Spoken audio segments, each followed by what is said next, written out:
नमस्कार, आप देख रहे हैं न्यूज 18 इंडिया। मैं हूं आपके साथ प्रीति रघुनंदन। इस वक्त की बड़ी खबर, रिया ने सुशांत सिंह की बहन प्रियंका के खिलाफ पुलिस में शिकायत की है। रिया ने अपनी शिकायत में यह आरोप लगाया है कि 8 जून को प्रियंका ने सुशांत को जो दवाएं खाने की सलाह दी थी, उसके 5 दिन के भीतर ही सुशांत ने खुदकुशी कर ली। ऐसे में सुशांत की मौत में प्रियंका और डॉक्टर तरुण की भूमिका की भी जांच होनी चाहिए। रिया की शिकायत में राम मनोहर लोहिया अस्पताल के डॉक्टर तरुण कुमार का भी नाम है। रिया ने प्रियंका और डॉक्टर तरुण पर जालसाजी और फर्जीवाड़े का आरोप लगाते हुए कहा है कि उन्होंने गलत तरीके से दवा की पर्ची बनाई है। तो अब इस पूरे मामले में एक नया ट्विस्ट देखने को मिल रहा है, जिसमें रिया ने आरोप लगा दिया है सुशांत की बहन प्रियंका पर। हमारे साथ हमारे सहयोगी विवेक जुड़ रहे हैं इस खबर पर। विवेक, अब तो ऐसा लग रहा है कि आरोपों की झड़ी दोनों तरफ से लग रही है। रिया भी पीछे नहीं है प्रियंका पर आरोप लगाने में।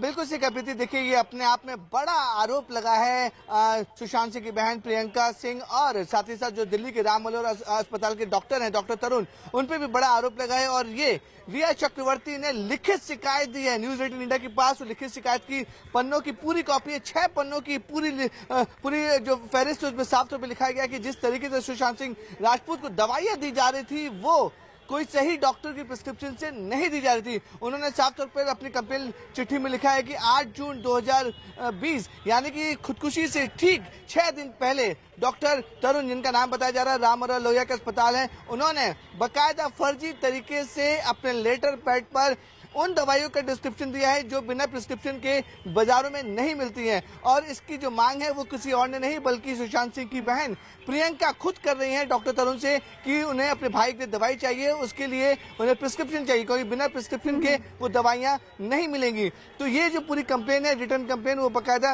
रिया चक्रवर्ती ने मुंबई पुलिस को दी है। बांद्रा पुलिस स्टेशन में ये पूरी रिटर्न कंप्लेन दी गई है और साफ तौर पर कहा गया है कि एनडीपीएस एक्ट के तहत मुंबई पुलिस को ये शिकायत देने के बाद उनका रिएक्शन क्या है? किसी तरह की कार्रवाई करने की तैयारी दिख रही है मुंबई पुलिस की तरफ से? देखिए प्रीति, इस पूरे मामले में जब हमने मुंबई पुलिस के आला अधिकारी से संपर्क करने की कोशिश की, उन्होंने साफ तौर पे कहा है कि इस पूरे मामले में उन्हें लिखित कंप्लेन मिली है और एनडीपीएस एक्ट के तहत कार्रवाई हो सकती है, क्योंकि अपने आप में ये काफी बड़ा मामला है। क्योंकि जो दवाइयां जो प्रिस्क्रिप्शन में लिखी गई है वो कोई मामूली दवाइयां नहीं है, वो बल्कि जो मानसिक तनाव या डिप्रेशन, एंजाइटी और मेंटल इलनेस की दवाइयां लिखी गई हैं जो आसानी से बाजारों में नहीं मिलती है जब तक कोई बड़े डॉक्टर का प्रिस्क्रिप्शन ना हो। तो इसलिए बाकायदा रिया ने अपने चिट्ठी में जो कंप्लेन लेटर उसमें लिखा हुआ है कि एनडीपीएस एक्ट के तहत इन 2 लोग के ऊपर कार्रवाई होनी चाहिए, जिसमें पहला नाम सुशांत सिंह की बहन प्रियंका सिंह है, दूसरा नाम डॉक्टर तरुण कुमार जो राम मनोहर लोहिया के अस्पताल के डॉक्टर हैं। उन दोनों के खिलाफ फर्जीवाड़ा और जो फेक डिस्क्रिप्शन बनाने की बात की गई है, उन दोनों के खिलाफ एनडीपीएस एक्ट के तहत मुंबई पुलिस को कार्रवाई करनी चाहिए। और मुंबई पुलिस का दावा है कि सवाल ये कि ये मामला कि प्रियंका और सुशांत की वो व्हाट्सएप चैट जिसमें सुशांत को वो दवाइयां प्रिस्क्राइब करने की बात कह रही हैं और एक डॉक्टर का भी जिक्र कर रही हैं, जिसका आप बता रहे हैं कि तरुण के नाम पर भी उन्होंने कहा है कि डॉक्टर तरुण के खिलाफ भी उन्होंने कार्रवाई की। लेकिन सवाल यह है कि अभी क्यों रिया इस तरह की कार्रवाई कर रही है, क्योंकि ये चैट जो है व्हाट्सएप की तो बहुत पुरानी है। ये देखिए प्रीति, देखिए अब जो भी मामले में जो आरोपी हैं वो अपने आप को बचाव करने के लिए हर संभव कोशिश करता है। जिस तरीके से रिया ने कल ही एक स्टेटमेंट जारी किया था और उन्होंने साफ तौर पे कहा था कि अगर प्यार करना गुनाह है तो वो गुनाह के लिए गिरफ्तार होने के लिए भी तैयार है। तो रिया जो है अपनी तरफ से पूरी कोशिश कर रही है कि हर तरीके से वो अपने बचाव के पक्ष में ला सके। और जिस तरीके से रिया पहले से चारों तरफ से घिरी हुई है, ईडी, एनसीबी और सीबीआई, उन तीनों सेंट्रल एजेंसी ने रिया के खिलाफ मामला दर्ज कर जांच कर रही है। तो रिया के पास अब बचाव के लिए जो भी हथकंडा या फिर कहें जो भी कोशिश है, आखिरी कोशिश है, वो अपनी तरफ से पूरी कोशिश कर रही है। यही वजह है कि रिया ने बकायदा एक रिटर्न कंप्लेन मुंबई पुलिस को दी है और बकायदा मांग की है कि सुशांत की बहन और डॉक्टर तरुण के ऊपर एनडीपीएस एक्ट के तहत कार्रवाई की जाए। प्रीति, आपको एक अहम जानकारी मैं देना चाहूंगा कि 8 जून 2020 एक अहम तारीख है जिस दिन जो रिया चक्रवर्ती है वो सुशांत का घर छोड़कर चली गई थी। ठीक उसी दिन से 8 जून से 12 जून तक प्रियंका सिंह जो सुशांत की बहन है वो उसी घर में सुशांत के साथ रहती हैं। दवाइयों की जिम्मेदारी, खाने पीने की जिम्मेदारी और देखभाल करने की जिम्मेदारी रिया का साफ तौर पर कहना है कि 8 से 14 दिन की जो जिम्मेदारी है वो प्रियंका सिंह को होनी चाहिए। अब रिया ने यह भी सवाल खड़े किए कि आखिरकार सुशांत सिंह राजपूत जिन्होंने 14 जून को खुदकुशी की थी उसे 2 दिन ठीक पहले प्रियंका घर छोड़कर क्यों चली गई थी? क्यों प्रियंका सुशांत को अकेले छोड़कर चली गई थी? क्योंकि प्रियंका को पता था कि उनकी भाई की हालत ठीक नहीं है, वो दवाई के भरोसे हैं, उसके बावजूद भी नहीं, प्रियंका लेकिन उनका घर विवेक, छोड़ने सवाल की- तो ये भी है ना कि जिस नेगेटिव नैरेटिव को खड़ा करने की कोशिश रिया कर रही है, क्या ये कानूनी तौर पर उन्हें कुछ राहत दिलवाएगा? इस पर हमारी निगाह रहेगी। आपसे भी जुड़ेंगे। इधर सुशांत केस में इस वक्त की सबसे बड़ी खबर, रिया चक्रवर्ती से एनसीबी पिछले 5 घंटे से ज्यादा देर से पूछताछ कर रहा है। रिया से पहले दौर की पूछताछ के बाद अब दूसरे दौर की पूछताछ जारी है। रिया सुबह 9:30 बजे एनसीबी दफ्तर पहुंच गई थी, जहां उनसे लगातार पूछताछ की जा रही है। इससे पहले एनसीबी ने रिया चक्रवर्ती से कल भी करीब 6 घंटे तक पूछताछ की थी। एनसीबी की पूछताछ में रिया ने ड्रग्स मंगवाने की बात कबूल की। एनसीबी आज रिया को पूछताछ के बाद गिरफ्तार कर सकती है। हमारे साथ अरुण, हमारे सहयोगी, जुड़ रहे हैं। अरुण, क्या गिरफ्तारी कब तक मुमकिन है? किस तरह की जानकारी आ रही है? देखिए, फिलहाल दूसरे दौर की बातचीत और पूछताछ हो रही है रिया चक्रवर्ती से। पहले दौर में जब उनसे बातचीत हुई थी तो मुंबई में जो नारकोटिक्स ब्यूरो के अधिकारी हैं, उन्होंने अपनी टीम के साथ उनसे पूछताछ की थी, समीर वानखेड़े। और उसके बाद 1:30 बजे से अब जो 1:30 बजे से दूसरे दौर की बातचीत उनसे और पूछताछ शुरू हो गई है। केपीएस मल्होत्रा जो डिप्टी डायरेक्टर हैं नारकोटिक्स कंट्रोल ब्यूरो के, उनकी टीम अब पूछताछ कर रही है। पूछताछ का दायरा 2 है। पहली बात तो ये है कि क्या सुशांत सिंह राजपूत की मौत के पीछे किसी तरह का कोई ड्रग्स एंगल है, क्योंकि रिया चक्रवर्ती ने भी ये तमाम चैट्स के जरिए ये संकेत दिए थे कि ड्रग्स के मामले में उनकी जानकारी है, उसमें इन्वॉल्वमेंट उनकी है। हालांकि उन्होंने इंटरव्यू में मना किया था, लेकिन अब जो नारकोटिक्स कंट्रोल ब्यूरो के अधिकारी हैं वो उन चैट्स को, 70 चैट्स हैं रिया चक्रवर्ती और तमाम ड्रग पेडलर्स के बीच की, जो रिया चक्रवर्ती के पुराने मोबाइल फोन के क्लोनिंग के बाद वो चैट निकल के सामने आए हैं, उस पर सफाई मांगी जा रही है। साथ ही साथ सुशांत सिंह राजपूत की क्या जानकारी के बिना किसी तरह का कोई भी ड्रग्स उनको दिया जाता था, इस बारे में पूछताछ हो रही है। क्योंकि एम्स की टीम ने भी जो सुशांत सिंह राजपूत का बिसरा है उसकी जांच करने की बात कही है, पॉइजनिंग के एंगल से भी जांच की बात हो रही है। इधर सुशांत सिंह राजपूत का जो पोस्टमार्टम हुआ था कूपर हॉस्पिटल में, उसमें भी जो गले पर चोट का निशान है उसको लेकर सीबीआई सवाल पूछ रही थी। अब एम्स के डॉक्टरों ने भी सवाल उठा लिया है कि जो निशान है वो ऊपर होना चाहिए था, नीचे क्यों है। तो इस तरह के तमाम सवालों से जूझ रही जो सीबीआई है, वो रिया चक्रवर्ती इस वक्त जो है नारकोटिक्स कंट्रोल ब्यूरो में है। सीबीआई ईडी उनसे पूछताछ कर चुकी है पहले ही। अब नारकोटिक्स कंट्रोल ब्यूरो ये पता लगाने की कोशिश कर रही है कि रिया किसी बड़े ड्रग नेक्सस का हिस्सा थी या सिर्फ सुशांत सिंह राजपूत के घर तक ही जो ड्रग्स आता था। कितना बड़ा रोल था रिया का, इस पर इन्वेस्टिगेशन आगे बढ़ाई जा रही है। सुशांत सिंह राजपूत की मौत के केस में न्यूज 18 के पास इस वक्त की सबसे अहम, सबसे बड़ी खबर, सूत्रों के हवाले से इस बात का दावा किया जा रहा है कि सुशांत सिंह राजपूत का पोस्टमार्टम करने वाले कूपर हॉस्पिटल को लेकर एम्स ने अपना संदेह जता दिया है। फॉरेंसिक एक्सपर्ट और इस मामले में एम्स टीम की अगुवाई कर रहे सुधीर गुप्ता ने सुशांत सिंह राजपूत की पोस्टमार्टम रिपोर्ट को लेकर कई बेहद अहम सवाल उठाए हैं।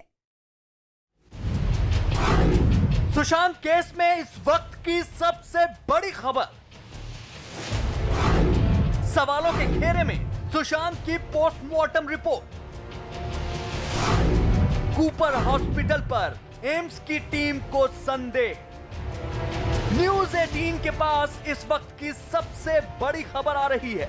सुशांत केस में मर्डर और सुसाइड की थ्योरी का सच जानने के लिए एम्स के डॉक्टरों की टीम ने मोर्चा संभाल लिया है।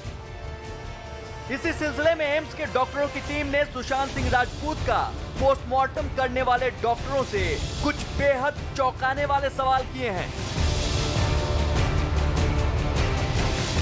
सुशांत सिंह राजपूत केस में एक चौंकाने वाली खबर सामने आई है। खबर है कि एम्स के 3 डॉक्टरों ने सुशांत सिंह राजपूत का पोस्टमार्टम करने वाले 5 डॉक्टरों से सुशांत की गर्दन पर चोट के निशान के बारे में सवाल किया है। सुशांत केस में एक्सक्लूसिव खबर, पोस्टमार्टम रिपोर्ट पर एम्स के सवाल, कूपर अस्पताल के डॉक्टरों से सवाल। खुदकुशी और हत्या के बीच झूल रही सुशांत सिंह राजपूत की मौत के मामले में एम्स के डॉक्टरों ने पोस्टमार्टम रिपोर्ट पर गंभीर सवाल उठाए हैं। इतना ही नहीं, सूत्रों के हवाले से इस वक्त बड़ी खबर यह आ रही है कि एम्स की फोरेंसिक टीम कूपर हॉस्पिटल के डॉक्टरों से संतुष्ट नहीं है। न्यूज 18 के पास उन सवालों की एक्सक्लूसिव लिस्ट भी है जो सवाल एम्स की टीम ने कूपर अस्पताल के डॉक्टरों से किए हैं, जिनमें सबसे अहम सवाल एम्स की टीम की अगुवाई कर रहे सुधीर गुप्ता ने किया। सुशांत केस में हत्या की थ्योरी को क्यों खारिज किया? आमतौर पर खुदकुशी के दौरान ऐसे निशान नहीं बनते। खुदकुशी के दौरान पड़ने वाला निशान ऊपर की तरफ होना चाहिए था। सुशांत सिंह राजपूत का पोस्टमार्टम इतनी जल्दबाजी में क्यों किया गया? जब सुशांत सिंह राजपूत की बॉडी पोस्टमार्टम के लिए आई तो किस हालत में थी? सुशांत सिंह राजपूत के गले पर किस तरह के निशान थे? लोगों की राय खुदकुशी के खिलाफ है, तो नतीजे पर कैसे पहुंच गए?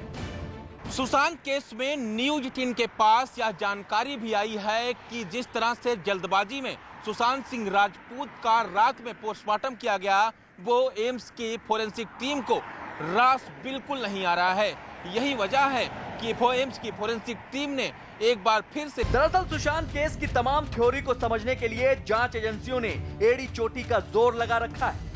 यही वजह है कि सुशांत सिंह राजपूत की पोस्टमार्टम रिपोर्ट को बार बार खंगाला जा रहा है, ताकि सुशांत केस का जो सच दुनिया जानना चाहती है वो सामने आ सके।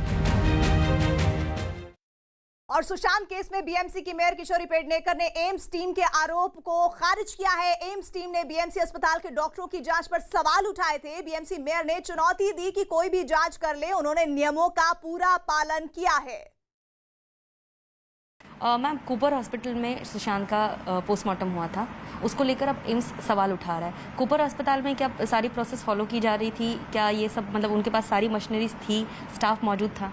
किसी भी नागरिक का मृत्यु हो जाता है या कोई लोग सुसाइड कर देता है, तो उनका पीएम हमारे एक तरीका होता है, उस तरीके से हमारी एक टीम होती है, उसमें प्रोफेसर होते हैं, उसमें तज्ञ डॉक्टर होते हैं, उसमें टेक्नीशियन होते हैं। उस तरीके से हमारी पीएम का सिस्टम है और हमारी पीएम की सिस्टम 24 आवर्स चालू रहती है। कोई गरीब है उसके लिए भी वही फॉलो होते हैं और रईस है तो उसके लिए भी वही फॉलो होती है। जो फॉलो करके दे दिए वो हमारे तज्ञ डॉक्टर ने दे दिए। मुझे लगता है जो सिस्टम हमारी सालों साल चालू है वही सिस्टम से हुआ है। और इधर बड़ी खबर यह है कि रिया ने सुशांत सिंह की बहन प्रियंका के खिलाफ पुलिस में शिकायत दर्ज की है। रिया ने अपनी शिकायत में यह आरोप लगाया कि 8 जून को प्रियंका ने सुशांत को जो दवाई खाने की सलाह दी थी, उसके 5 दिन के भीतर ही सुशांत ने खुदकुशी कर ली। ऐसे में सुशांत की मौत में प्रियंका और डॉक्टर तरुण की भूमिका की भी जांच होनी चाहिए। रिया की शिकायत में राम मनोहर लोहिया अस्पताल के डॉक्टर तरुण कुमार का भी नाम है। रिया ने प्रियंका और डॉक्टर तरुण पर जालसाजी और फर्जीवाड़े का आरोप लगाते हुए कहा है कि उन्होंने गलत तरीके से दवाओं की पर्ची बनाई। और इसी पर हमारे साथ हमारे सहयोगी विवेक जुड़े हुए हैं। विवेक, ये जो नेगेटिव नैरेटिव खड़ा करने की कोशिश सुशांत के परिवार के खिलाफ रिया कर रही है, क्या लगता है कानूनी तौर पर उन्हें कुछ राहत मिलेगी या सिर्फ ये कहने के लिए वो कर रही है कि एक नेगेटिव नैरेटिव जो उनके खिलाफ किया गया है वो भी वैसा कर पाए, जो मुमकिन नहीं है? क्योंकि लगातार सुशांत के परिवार फोटोग्राफ और वीडियोस अपलोड कर रहे हैं जो बता रहे हैं कि केमिस्ट्री बहुत अच्छी थी फैमिली की। देखिए प्रीति, इस पूरे मामले में ये समझना कि बहुत जरूरी है कि जो रिया चक्रवर्ती हैं वो चारों तरफ से घिरी हुई हैं, चाहे ईडी की बात करें या फिर सीबीआई की बात करें या फिर एनसीबी की। एनसीबी में तो गिरफ्तारी की तलवार उन पे लगभग लटकी हुई है, क्योंकि जिस तरीके से शोभिक चक्रवर्ती जो उनके भाई हैं उनको गिरफ्तार किया गया था, उसके बाद रिया चक्रवर्ती को कहीं ना कहीं इस बात का डर जरूर है कि उनकी गिरफ्तारी आज संभव हो सकती है, क्योंकि एनसीबी के पास तमाम ऐसे सबूत हैं, व्हाट्सएप चैट है जिसपे ये साबित हो रहा है कि वो ड्रग्स की बात कर रही हैं। हालांकि रिया चक्रवर्ती ने एनसीबी के सामने साफ तौर पर कह दिया है कि ड्रग्स की बात वो जरूर कर रही हैं, लेकिन खुद के लिए नहीं बल्कि सुशांत सिंह राजपूत के लिए कर रही हैं। तो उनको भी डर है कि इस बात का कि कहीं ना कहीं उनकी गिरफ्तारी की तलवार लटक जरूर रही है। तो यही कोशिश है कि किसी भी आरोपी की पूरी कोशिश रहती है कि आखिरी समय तक वो अपने आप को बचाने की कोशिश करें, अपने आप को गिरफ्तारी से बचाने के लिए वो हर संभव कोशिश कर रही हैं। यही वजह है कि उन्होंने बाकायदा डॉक्टर राम मनोहर लोहिया के जो हॉस्पिटल है, दिल्ली में जो बड़ा अस्पताल है, डॉक्टर तरुण, उन्होंने प्रिस्क्रिप्शन लिखा है। प्रिस्क्रिप्शन में एक व्हाट्सएप चैट सामने आई थी जिसमें प्रियंका सिंह डॉक्टर तरुण से बातचीत कर रही हैं कि वो प्रिस्क्रिप्शन भेज दे, कोई बिना प्रिस्क्रिप्शन की दवाइयां नहीं मिलती हैं। प्रीति, आपको एक बात बताना चाहेंगे कि जो दवाइयों का जिक्र इस प्रिस्क्रिप्शन में किया गया है वो काफी बड़ी दवाइयां होती हैं और मानसिक स्थिति के लिए काफी ज्यादा असरदार दवाइयां होती हैं, क्योंकि जो दवाइयां हैं वो डिप्रेशन, एंजाइटी और मेंटल स्टिलनेस के लिए दवाइयां हैं। वो बिना प्रिस्क्रिप्शन के कोई भी मेडिकल स्टोर दवाइयां नहीं देता है। उसको लेकर जो व्हाट्सएप चैट में सामने आ रहा था कि बिना प्रिस्क्रिप्शन की दवाइयां नहीं मिल सकती हैं, उस पर सुशांत सिंह राजपूत की बहन ने लिखा था व्हाट्सएप चैट में कि वो किसी तरीके से दिल्ली के एक डॉक्टर से जान पहचान है, वो मंगा लेंगे प्रिस्क्रिप्शन, उसके बाद ये दवाइयाँ मिल सकती हैं। तो बाकायदा वो प्रिस्क्रिप्शन यहाँ पे मिला भी और वो दवाइयाँ खरीदी भी गई। इसी वजह से रिया चक्रवर्ती अपनी गिरफ्तारी से बचने के लिए पूरी कोशिश कर रही हैं और इसी वजह से उन्होंने बाकायदा 6 पन्नों का जो चिट्ठी है, जो 6 पन्नों की जो कंप्लेन लेटर है, वो बाकायदा मुंबई पुलिस को दी है और उसमें मांग की है कि प्रियंका सिंह जो सुशांत सिंह की विवेक, बहन मैं है, यहाँ पर और आपको डॉक्टर रोक रही हूँ। तरुण के वरुण खिलाफ सिंह, सुशांत के परिवार के वकील हमारे साथ जुड़ रहे हैं। वरुण जी, आपसे सीधा सवाल मेरा ये कि रिया जो आरोप लगा रहे हैं उस पर सुशांत के परिवार को आप किस तरह से बचाने की कोशिश करेंगे? क्या एविडेंस, किस तरह की तैयारी रहेगी आपकी? देखिए, पहली बात तो ये अभी कंप्लेन स्टेज पे है। एफआईआर आप जैसे आप जानते हैं, कंप्लेन पे अगर जो इन्वेस्टिगेटिव अथॉरिटी होती है उनको लगता है कि हाँ कॉग्निजेबल ऑफेंसेस हैं, तो उसके ऊपर एक एफआईआर रजिस्टर होता है। अब नाउ इस केस में एफआईआर रजिस्टर की अथॉरिटी सिर्फ और सिर्फ सीबीआई के पास है और सीबीआई इस बात में जांच पड़ताल बहुत दिन से कर रहा है। ये जो बातें बहुत दिन के बाद निकली थी मुंबई की इन्वेस्टिगेशन और जो भी व्हाट्सएप चैट्स की, अलेजेड व्हाट्सएप चैट्स की, वो उसके बारे में सबको सीबीआई को पता है। तो अभी ये I think it's more like a gimmick, it's more like a drama. Now अगर वो उसको अगर रजिस्टर करते भी है तो इसमें बहुत सारी चीजें देखनी होंगी। जैसे कि सबसे पहले की बात यह है कि ये जो बात कर रही है इंसिडेंट 8 जून की, आज हम चल रहे हैं 7 सितंबर को और 6 सितंबर को इन्होंने केस रजिस्टर करने की बात है। तो पहली बात तो इनको ये जस्टिफाई करना हो कि ये 90 दिन से कर क्या रहे थे, इन्होंने सोचा क्यों नहीं इस केस को रजिस्टर करने का। तो ये सब बहुत ही बड़ा पहलू रहेगा कि वेदर इनका ये जेन्युइन क्लेम है कि नहीं है, उसको जस्टिफाई करने के लिए ये 90 दिन का डिले उनको बहुत ही स्टेयर करेगा फेस में। सेकेंडली, इन्होंने जो भी ऑफेंसेस की बात करी है, उन्होंने सारी विशी वॉशी इन दी एयर ऑफेंसेस की बात करी है। कोई भी ऐसा केस मेकआउट नहीं करा हुआ है किसी भी स्पेसिफिक एलिजिड ऑफेंस के लिए। अगर आप देखेंगे कंप्लेंट तो उसमें इन्होंने narcotic drugs and substance act बोल तो दिया है, पर ये जस्टिफाई नहीं किया है कि कैसे narcotic drugs and substance act के बेसिस में कौन से प्रोविजन का उल्लंघन हो रहा है।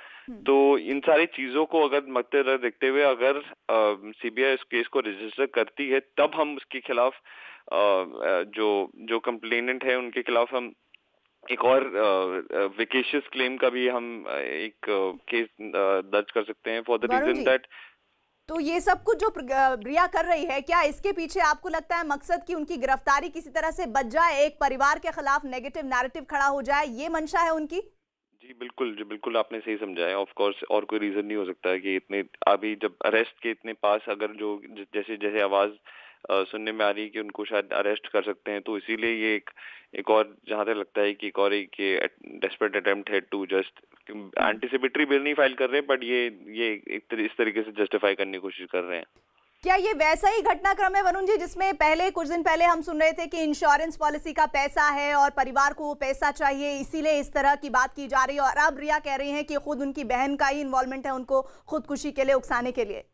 जी बिल्कुल आपने एकदम ठीक समझा है, क्योंकि ऑफ कोर्स ये कहीं ना कहीं एक बॉल्ड एलिगेशन लगा के जहाँ पे जिसका कोई लीगल बेसिस नहीं है, ये फैमिली को टार्निश करने की कोशिश कर रहे हैं, बट फैमिली इन सब चीजों से काउ डाउन नहीं करेगी of course, and they fought so far. तो अब जरूर वो इस केस को अंत तक ले जाएगी और इंश्योर करेगी कि जस्टिस बाहर आए और जस्टिस सबको पता चले कि एक्चुअली में हुआ क्या था उनके साथ और वो क्यों उन्होंने ध्यान दिया था। तो I am sure we will fight till the very end and we will take corrective action जो भी जरूरी होगा इस सिचुएशन को जैसे आप खुद कह रहे हैं कि 2.5-3 महीना हो गया इस पूरे प्रकरण को, लेकिन आपको ये याद होगा सुशांत की फैमिली शुरुआत से ही ये बात कह रहे थे कि उन्हें सुशांत की मानसिक हालत को लेकर कोई जानकारी नहीं है, लेकिन जब प्रियंका के साथ उनकी चैट एक हफ्ते पहले वाली सामने आई, तब ये बात जाकर सामने आई कि परिवार को इस मेंटल कंडीशन के बारे में पता थी। तो क्या आपको लगता है कि रिया इस ग्राउंड को बहुत तवज्जो देने वाली है आने वाले दिनों में,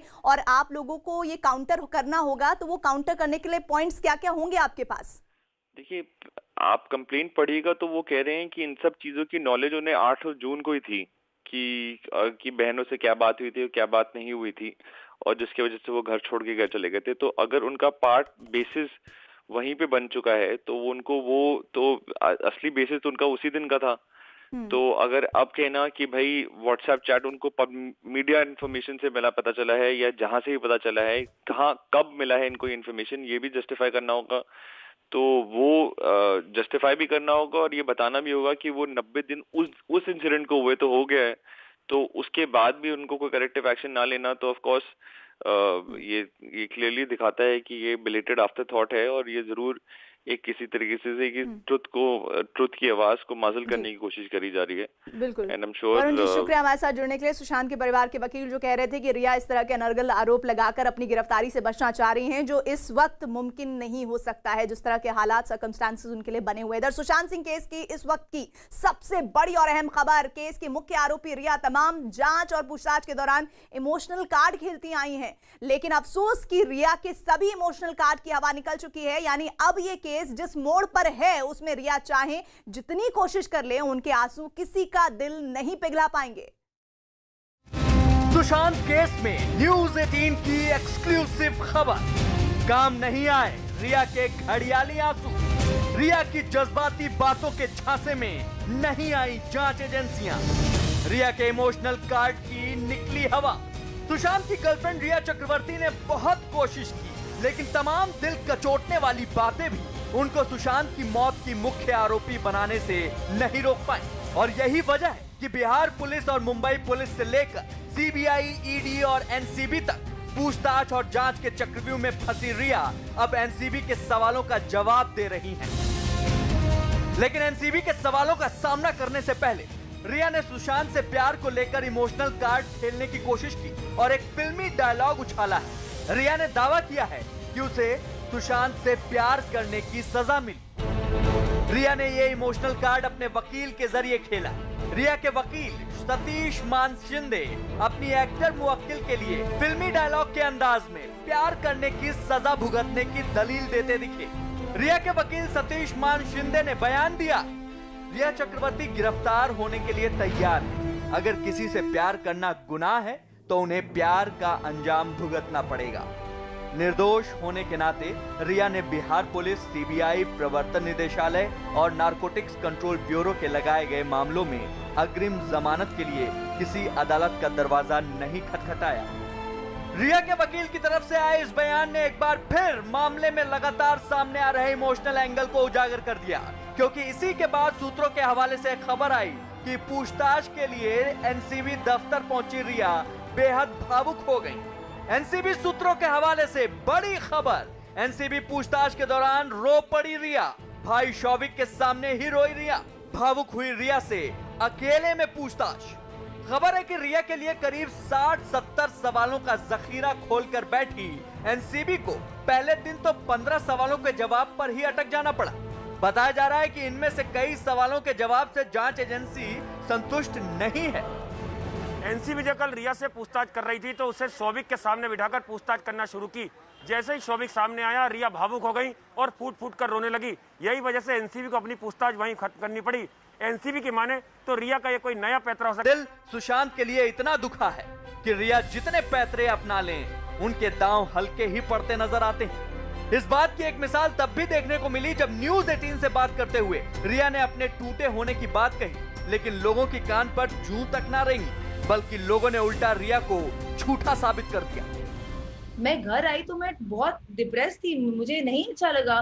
मुझे लगा he doesn't want me anymore. मुझे लगा कि he is done with me. और ये मेरी पर्सनल इनसिक्योरिटीज थी प्रोबेबली एज अ गर्ल कि शायद he doesn't want me in his life anymore. Riya के मुताबिक सुशांत के ऐसे बर्ताव और उनका घर छोड़ने के बाद रिया बहुत दुखी थी और टूट गई।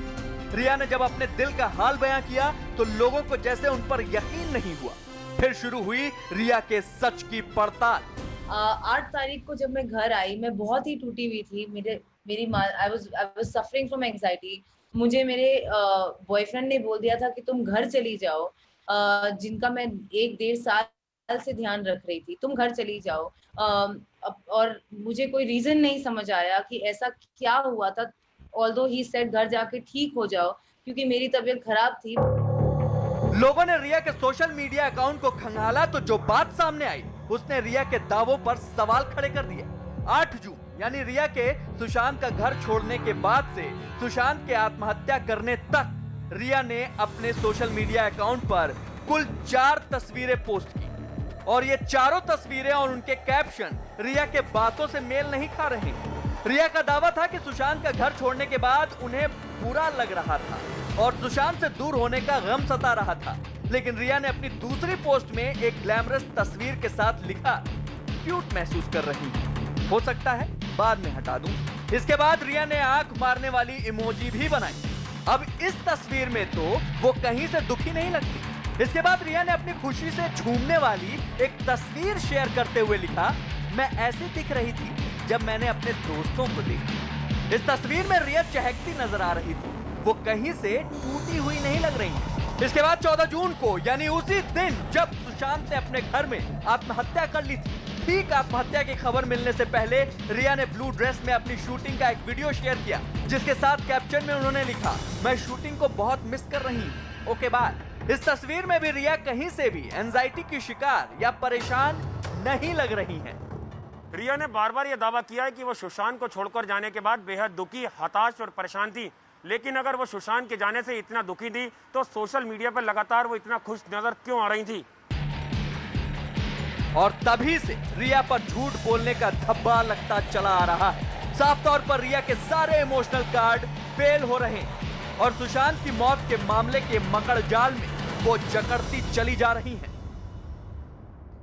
और इधर कंगना रनौत को गृह मंत्रालय की तरफ से Y+ सुरक्षा दे दी गई है। कंगना को Y+ श्रेणी की सुरक्षा दी गई है। कंगना ने खुद को धमकी दे जाने का दावा किया था, जिसके बाद उन्हें सुरक्षा दी गई है। इसके बाद कंगना ने ट्वीट करके गृह मंत्री अमित शाह को शुक्रिया कहा। हिमाचल प्रदेश सरकार की तरफ से कंगना को सुरक्षा देने की सिफारिश की गई थी। Y+ श्रेणी की सुरक्षा में 11 सुरक्षा कर्मी होते हैं। लगातार बीते दिनों जिस तरह के वो ट्वीट कर रही थी और ये हमला कर रही थी संजय राउत और महाराष्ट्र सरकार के कुछ चुने हुए नेताओं पर, जिन पर वो लगातार कह रही थी कि उन्हें धमकी दी जा रही है। गृह मंत्रालय ने सुरक्षा मिलने के बाद कंगना रनौत ने गृह मंत्री अमित शाह का आभार जताते हुए ट्वीट किया। कंगना ने लिखा है, ये प्रमाण है कि अब किसी देशभक्त आवाज को कोई फांसीवादी नहीं कुचल सकेगा। मैं अमित शाह जी की आभारी हूं। वो चाहते तो हालात के चलते मुझे कुछ दिन बाद मुंबई जाने की सलाह देते, मगर उन्होंने भारत की एक बेटी के वचनों का मान रखा, हमारे स्वाभिमान और आत्मसम्मान की लाज रखी। जय हिंद। और महाराष्ट्र के गृह मंत्री अनिल देशमुख ने कंगना को सुरक्षा दिए जाने पर आश्चर्य जताया है। उन्होंने कहा कि महाराष्ट्र का अपमान करने वालों का सभी पार्टियों को विरोध करना चाहिए।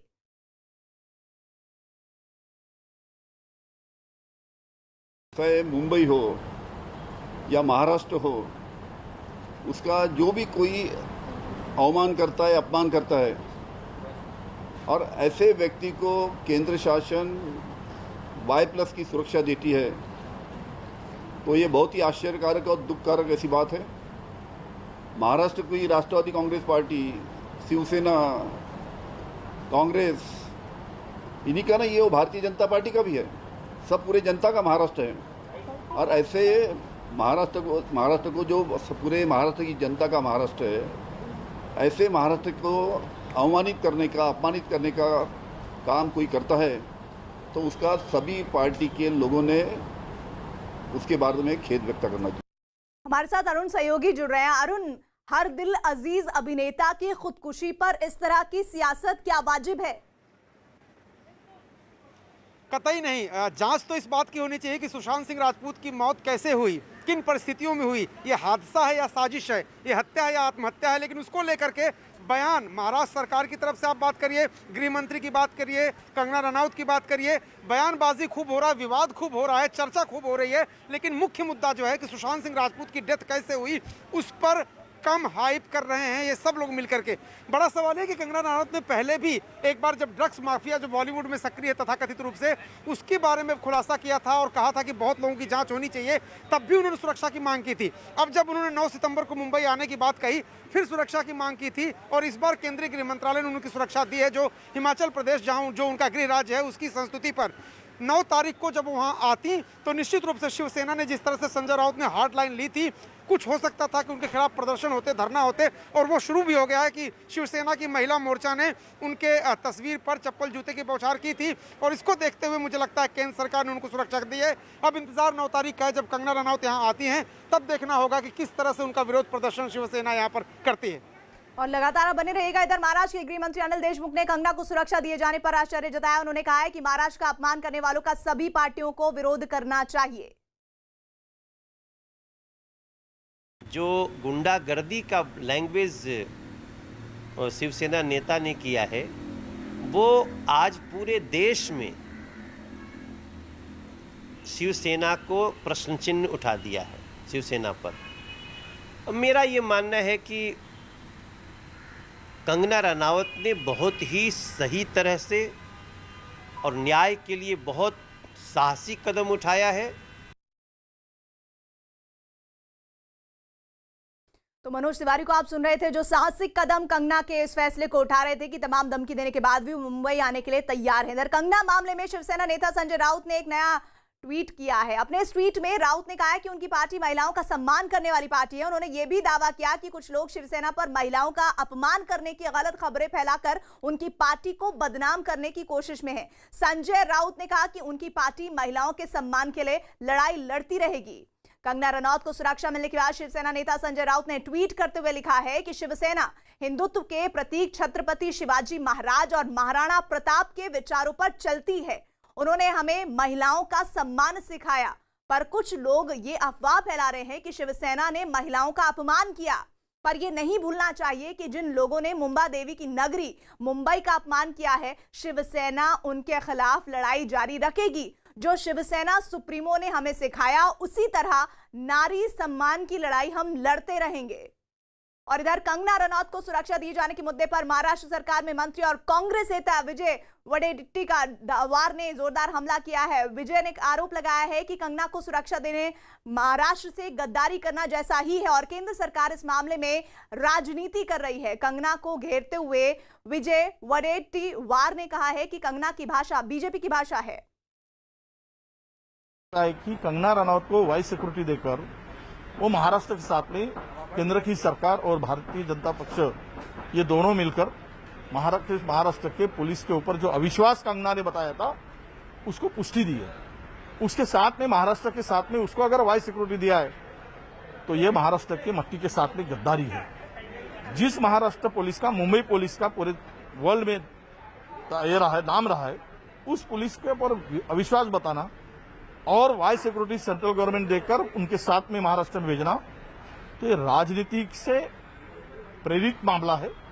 कौन कंगना रनौत है, क्या ताकत है उसकी, क्या औकात है उसकी, कौन लगी है वो कि महाराष्ट्र के पुलिस के ऊपर वो आरोप करती है और उसके ऊपर अविश्वास बताती है। तो ये महाराष्ट्र की जनता ही ऐसे महाराष्ट्र द्रोही, महाराष्ट्र के गद्दारों को उसकी जगह दिखाएगी। और इधर एसपी नेता अबू आजमी ने कंगना पर मुंबई का अपमान करने का आरोप लगाया और शिवसेना का समर्थन किया। अबू आजमी ने कंगना को बदतमीज औरत तक कह दिया।